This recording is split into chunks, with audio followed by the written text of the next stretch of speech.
La lluvia de fuego, de Leopoldo Lugones.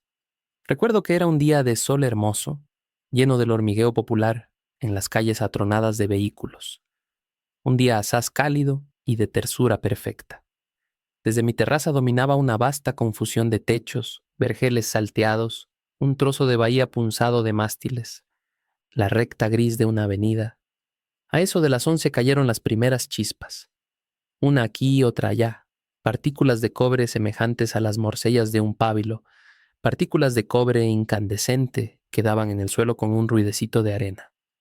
El cielo seguía de igual limpidez, el rumor urbano no decrecía. Únicamente los pájaros de mi pajarera cesaron de cantar.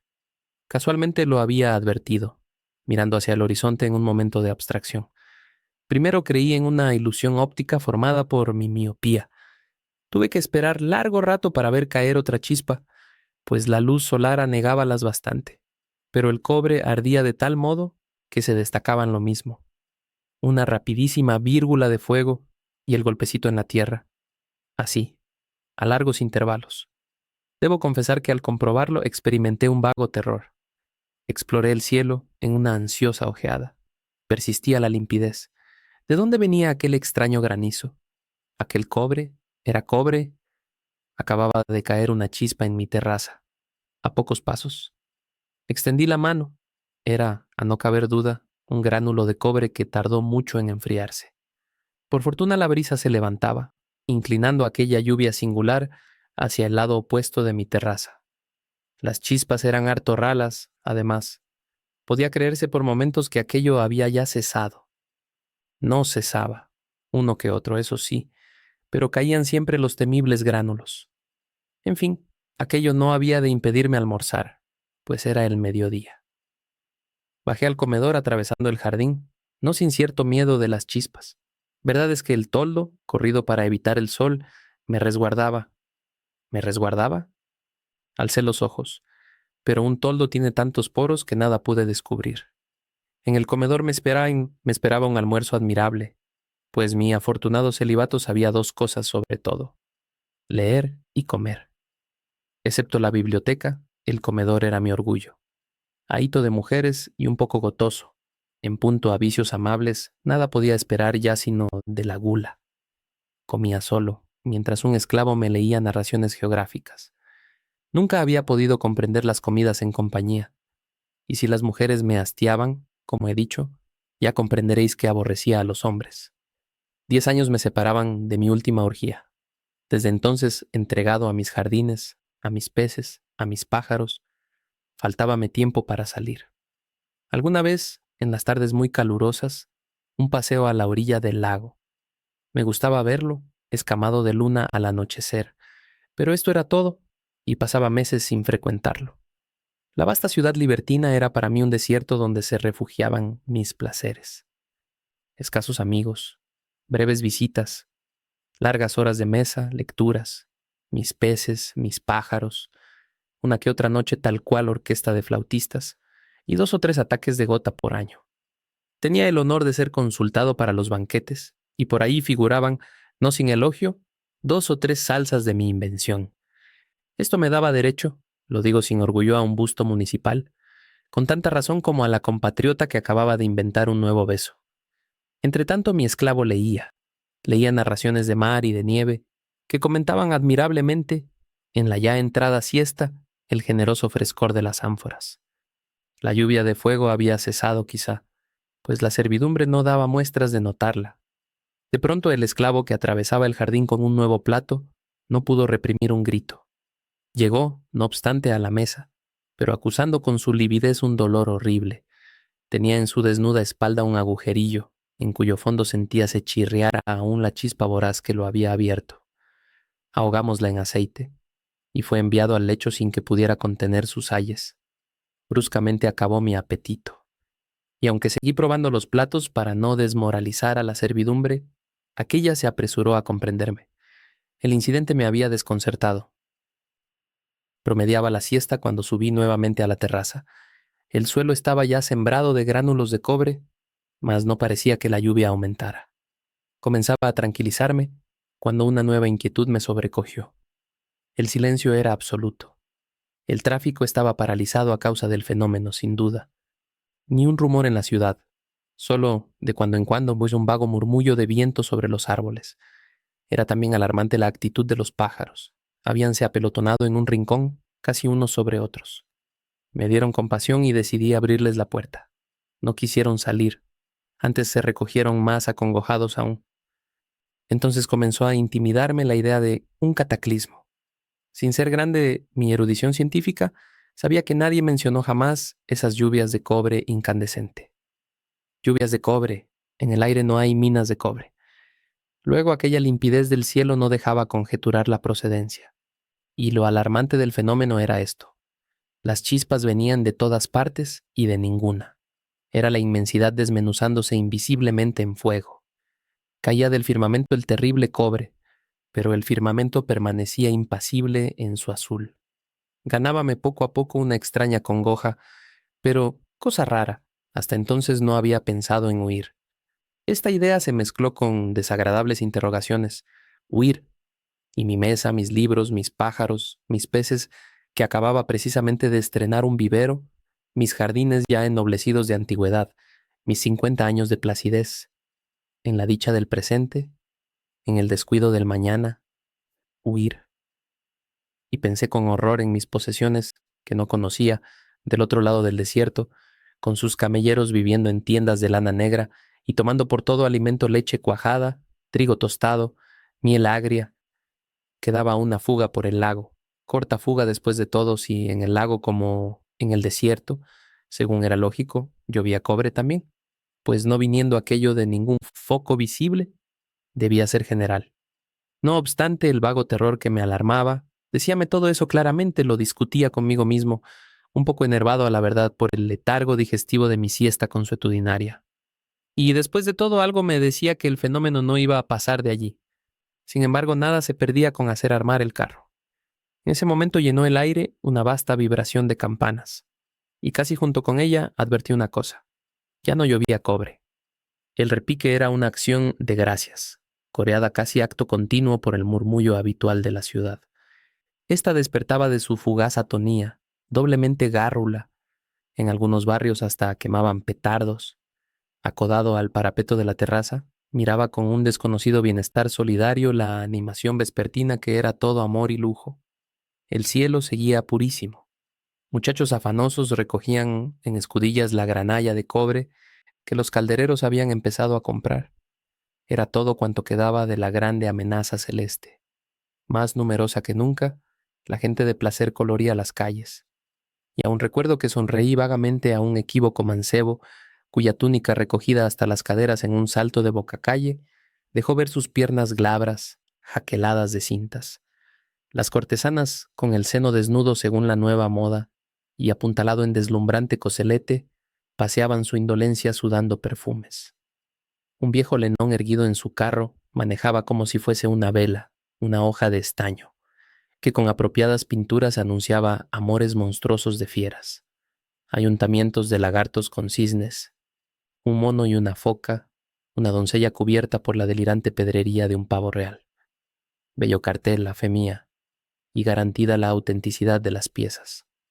Animales amaestrados por no sé qué hechicería bárbara, y desequilibrados con opio y con azafétida.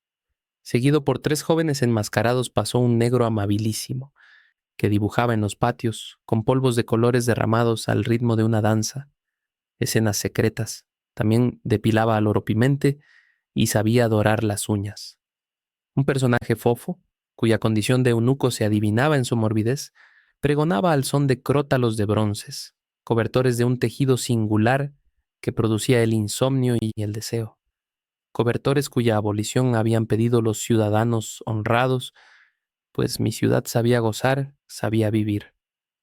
Al anochecer recibí 2 visitas que cenaron conmigo, un condiscípulo jovial matemático cuya vida desarreglada era el escándalo de la ciencia, y un agricultor enriquecido. La gente sentía necesidad de visitarse después de aquellas chispas de cobre. De visitarse y de beber, pues ambos se retiraron completamente borrachos. Yo hice una rápida salida. La ciudad, caprichosamente iluminada, había aprovechado la coyuntura para decretarse una noche de fiesta. En algunas cornisas alumbraban perfumando lámparas de incienso. Desde sus balcones, las jóvenes burguesas, excesivamente ataviadas, se divertían en proyectar de un soplo a las narices de los transeúntes distraídos tripas pintarrajeadas y crepitantes de cascabeles. En cada esquina se bailaba. De balcón a balcón cambiábanse flores y gatitos de dulce. El césped de los parques palpitaba de parejas. Regresé temprano y rendido. Nunca me acogí al lecho con más grata pesadez de sueño. Desperté bañado en sudor, los ojos turbios, la garganta reseca. Había afuera un rumor de lluvia. Buscando algo me apoyé en la pared y por mi cuerpo corrió como un latigazo el escalofrío del miedo. La pared estaba caliente y conmovida por una sorda vibración. Casi no necesité abrir la ventana para darme cuenta de lo que ocurría. La lluvia de cobre había vuelto, pero esta vez nutrida y compacta. Un caliginoso vaho sofocaba la ciudad. Un olor entre fosfatado y urinoso apestaba el aire. Por fortuna mi casa estaba rodeada de galerías y aquella lluvia no alcanzaba las puertas. Abrí la que daba al jardín. Los árboles estaban negros, ya sin follaje. El piso, cubierto de hojas carbonizadas. El aire, rayado de vírgulas de fuego, era de una paralización mortal, y por entre aquellas se divisaba el firmamento, siempre impasible, siempre celeste. Llamé en vano. Penetré hasta los aposentos famularios. La servidumbre se había ido. Envueltas las piernas en un cobertor de viso, acorazándome espaldas y cabeza con una bañera de metal que me aplastaba horriblemente, pude llegar hasta las caballerizas. Los caballos habían desaparecido también, y con una tranquilidad que hacía honor a mis nervios, me di cuenta de que estaba perdido. Afortunadamente, el comedor se encontraba lleno de provisiones. Su sótano, atestado de vinos. Bajé a él. Conservaba todavía su frescura. Hasta su fondo no llegaba la vibración de la pesada lluvia, el eco de su grave crepitación. Bebí una botella y luego extraje de la alacena secreta el pomo de vino envenenado. Todos los que teníamos bodega poseíamos uno, aunque no lo usáramos ni tuviéramos convidados cargosos. Era un licor claro e insípido, de efectos instantáneos. Reanimado por el vino, examiné mi situación. Era asaz sencilla. No pudiendo huir, la muerte me esperaba, pero con el veneno aquel, la muerte me pertenecía. Y decidí ver eso todo lo posible, pues era, a no dudarlo, un espectáculo singular.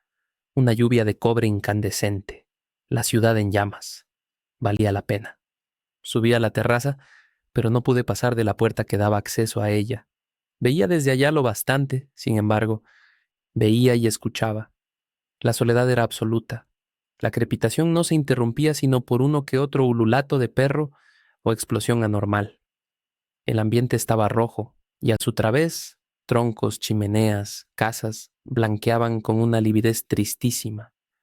Los pocos árboles que conservaban follaje retorcíanse, negros, de un negro de estaño.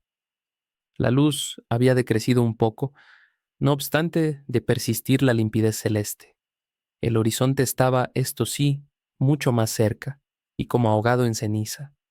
Sobre el lago flotaba un denso vapor, que algo corregía la extraordinaria sequedad del aire. Percibíase claramente la combustible lluvia, en trazos de cobre que vibraban como el cordaje innumerable de un arpa, y de cuando en cuando mezclábanse con ella ligeras flámulas. Humaredas negras anunciaban incendios aquí y allá. Mis pájaros comenzaban a morir de sed y hube de bajar hasta el aljibe para llevarles agua. El sótano comunicaba con aquel depósito, vasta cisterna que podía resistir mucho al fuego celeste. Mas por los conductos que del techo y de los patios desembocaban allá, habíase deslizado algún cobre y el agua tenía un gusto particular, entre natrón y orina, con tendencia a salarse. Bastóme levantar las trampillas de mosaico que cerraban aquellas vías para cortar a mi agua toda comunicación con el exterior. Esa tarde y toda la noche fue horrendo el espectáculo de la ciudad. Quemada en sus domicilios, la gente huía despavorida para arderse en las calles en la campiña desolada, y la población agonizó bárbaramente con ayes y clamores de una amplitud, de un horror, de una variedad estupendos. Nada hay tan sublime como la voz humana. El derrumbe de los edificios, la combustión de tantas mercancías y efectos diversos, y más que todo, la quemazón de tantos cuerpos, acabaron por agregar al cataclismo el tormento de su hedor infernal. Al declinar el sol, el aire estaba casi negro de humo y de polvaredas. Las flámulas que danzaban por la mañana entre el cobre pluvial eran ahora llamaradas siniestras. Empezó a soplar un viento ardentísimo, denso, como alquitrán caliente. Parecía que se estuviese en un inmenso horno sombrío. Cielo, tierra, aire, todo acababa. No había más que tinieblas y fuego. Ah, el horror de aquellas tinieblas que todo el fuego, el enorme fuego de la ciudad ardida, no alcanzaba a dominar, y aquella fetidez de pingajos, de azufre, de grasa cadavérica en el aire seco que hacía escupir sangre, y aquellos clamores que no sé cómo no acababan nunca, aquellos clamores que cubrían el rumor del incendio, más vasto que un huracán, aquellos clamores en que aullaban, gemían, bramaban todas las bestias con un inefable pavor de eternidad. Bajé a la cisterna, sin haber perdido hasta entonces mi presencia de ánimo, pero enteramente erizado con todo aquel horror. Y al verme de pronto en esa obscuridad amiga, al amparo de la frescura, ante el silencio del agua subterránea, me acometió de pronto un miedo que no sentía. Estoy seguro desde 40 años atrás, el miedo infantil de una presencia enemiga y difusa, y me eché a llorar como un loco, a llorar de miedo, allá en un rincón, sin rubor alguno. No fue sino muy tarde, cuando al escuchar el derrumbe de un techo, se me ocurrió apuntalar la puerta del sótano. Hícelo así con su propia escalera y algunos barrotes de la estantería, devolviéndome aquella defensa alguna tranquilidad. No porque hubiera de salvarme, sino por la benéfica influencia de la acción, cayendo a cada instante en modorras que entrecortaban funestas pesadillas, pasé las horas. Continuamente oía derrumbes allá cerca. Había encendido 2 lámparas que traje conmigo, para darme valor, pues la cisterna era asaz lóbrega. Hasta llegué a comer, bien que sin apetito, los restos de un pastel. En cambio bebí mucha agua. De repente mis lámparas empezaron a amortiguarse y junto con eso el terror paralizante, esta vez, me asaltó. Había gastado sin prevenirlo toda mi luz, pues no tenía sino aquellas lámparas. No advertí, al descender esa tarde, traerlas todas conmigo. Las luces decrecieron y se apagaron. Entonces advertí que la cisterna empezaba a llenarse con el hedor del incendio. No quedaba otro remedio que salir. Y luego, todo. Todo era preferible a morir asfixiado como una alimaña en su cueva. A duras penas conseguí alzar la tapa del sótano que los escombros del comedor cubrían. Por segunda vez había cesado la lluvia infernal, pero la ciudad ya no existía. Techos, puertas, gran cantidad de muros, todas las torres yacían en ruinas. El silencio era colosal, un verdadero silencio de catástrofe. 5 o 6 grandes humaredas empinaban aún sus penachos, y bajo el cielo que no se había enturbiado ni un momento, un cielo cuya crudeza azul certificaba indiferencias eternas, la pobre ciudad, mi pobre ciudad, muerta, muerta para siempre, hedía como un verdadero cadáver. La singularidad de la situación, lo enorme del fenómeno y sin duda también el regocijo de haberme salvado, único entre todos, cohibían mi dolor reemplazándolo por una curiosidad sombría. El arco de mi zaguán había quedado en pie, y haciéndome de las adarajas, pude llegar hasta su ápice. No quedaba un solo resto combustible, y aquello se parecía mucho a un escorial volcánico. A trechos, en los parajes que la ceniza no cubría, brillaba con un bermejor de fuego, el metal llovido. Hacia el lado del desierto, resplandecía hasta perderse de vista un arenal de cobre. En las montañas, a la otra margen del lago, las aguas evaporadas de éste condensábanse en una tormenta. Eran ellas las que habían mantenido respirable el aire durante el cataclismo. El sol brillaba inmenso, y aquella soledad empezaba a agobiarme con una honda desolación cuando hacia el lado del puerto percibí un bulto que vagaba entre las ruinas. Era un hombre, y habíame percibido ciertamente, pues se dirigía a mí. No hicimos ademán alguno de extrañeza cuando llegó, y trepando por el arco vino a sentarse conmigo. Tratábase de un piloto, salvado como yo en una bodega, pero apuñaleando a su propietario. Acababa de agotársele el agua y por ello salía. Asegurado a este respecto, empecé a interrogarlo. Todos los barcos ardieron, los muelles, los depósitos, y el lago habíase vuelto amargo. Aunque advertí que hablábamos en voz baja, no me atreví. Ignoro por qué a levantar la mía. Ofrecíle mi bodega, donde quedaban aún 2 docenas de jamones, algunos quesos, todo el vino. De repente notamos una polvareda hacia el lado del desierto, la polvareda de una carrera. Alguna partida que enviaban quizá en socorro los compatriotas de Adama o de Seboim. Pronto hubimos de sustituir esta esperanza por un espectáculo tan desolador como peligroso.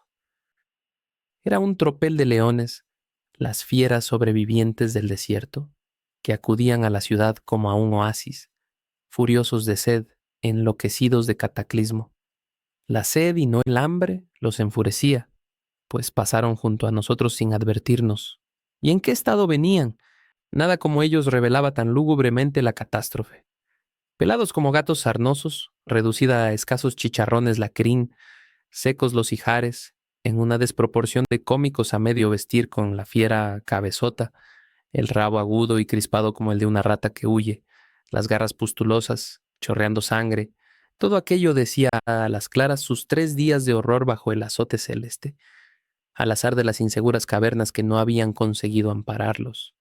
Rondaban los surtidores secos con un desvarío humano en sus ojos, y bruscamente reemprendían su carrera en busca de otro depósito, agotado también, hasta que sentándose por último en torno del postrero, con el calcinado hocico en alto, la mirada vagorosa de desolación y de eternidad, quejándose al cielo, estoy seguro, pusiéronse a rugir. Ah, nada, ni el cataclismo con sus horrores, ni el clamor de la ciudad moribunda era tan horroroso como ese llanto de fiera sobre las ruinas. Aquellos rugidos tenían una evidencia de palabra. Lloraban quién sabe qué dolores de inconsciencia y de desierto, alguna divinidad obscura. El alma sucinta de la bestia agregaba a sus terrores de muerte el pavor de lo incomprensible. Si todo estaba lo mismo, el sol cotidiano, el cielo eterno, el desierto familiar, ¿por qué se ardían y por qué no había agua? Y careciendo de toda idea de relación con los fenómenos, su horror era ciego, es decir, más espantoso. El transporte de su dolor elevábalos a cierta vaga noción de proveniencia ante aquel cielo de donde había estado cayendo la lluvia infernal, y sus rugidos preguntaban ciertamente algo a la cosa tremenda que causaba su padecer. Ah, esos rugidos, lo único de grandioso que conservaban aún aquellas fieras disminuidas, cual comentaban el horrendo secreto de la catástrofe, cómo interpretaban en su dolor irremediable la eterna soledad, el eterno silencio, la eterna sed. Aquello no debía durar mucho. El metal candente empezó a llover de nuevo, más compacto, más pesado que nunca. En nuestro súbito descenso, alcanzamos a ver que las fieras se desbandaban buscando abrigo bajo los escombros. Llegamos a la bodega, no sin que nos alcanzaran algunas chispas, y comprendiendo que aquel nuevo chaparrón iba a consumar la ruina, me dispuse a concluir. Mientras mi compañero abusaba de la bodega, por primera y última vez, a buen seguro decidí aprovechar el agua de la cisterna en mi baño fúnebre, y después de buscar inútilmente un trozo de jabón, descendí a ella por la escalinata que servía para efectuar su limpieza. Llevaba conmigo el pomo de veneno, que me causaba un gran bienestar apenas turbado por la curiosidad de la muerte. El agua fresca y la obscuridad me devolvieron a las voluptuosidades de mi existencia de rico que acababa de concluir. Hundido hasta el cuello, el regocijo de la limpieza y una dulce impresión de domesticidad acabaron de serenarme. Oía afuera el huracán de fuego. Comenzaban otra vez a caer escombros. De la bodega no llegaba un solo rumor. Percibí en eso un reflejo de llamas que entraban por la puerta del sótano, el característico tufo urinoso. Llevé el pomo a mis labios y,